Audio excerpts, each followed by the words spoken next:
কথায় আছে, যা তোমার ভাগ্যে আছে তা যদি পাহাড়ের মাঝখানেও থাকে তবু তোমার কাছে পৌঁছে যাবে, আর যা তোমার ভাগ্য নেই তা যদি দু ঠোঁটের মাঝখানেও থাকে তবু তোমার কাছে কখনোই পৌঁছাবে না।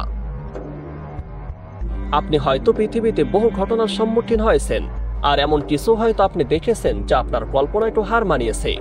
সত্যি বলতে এই ঘটনাও তাহার কোনোই ব্যতিক্রম নয়, বরং তাহার সাথে মিলে রয়েছে এই ঘটনাটি। কখনো কোনো প্রাণী চেষ্টা করেও শিকার ধরতে ব্যর্থ হয়, আবার কখনো কোনো প্রাণী শিকার না করেই চোখের সামনে শিকার পেয়ে যায়। কিন্তু সৃষ্টিকর্তার কাছে যেন সবই সম্ভব। অসম্ভবকে সম্ভব করে দেয় সৃষ্টিকর্তা। যা আপনার হাতের নাগালের বাহিরে তাকেও সম্ভব করে দেয় কেবলমাত্র সৃষ্টিকর্তাই। এবার আসা যাক মূল কথায়। জঙ্গলের মধ্যে হেঁটে হেঁটে ক্লান্ত হয় পরে একটি সিংহ। এরপর একটি লম্বা গাছ দেখতে পেয়ে সেদিকে এগিয়ে যায় খাবারের খোঁজে।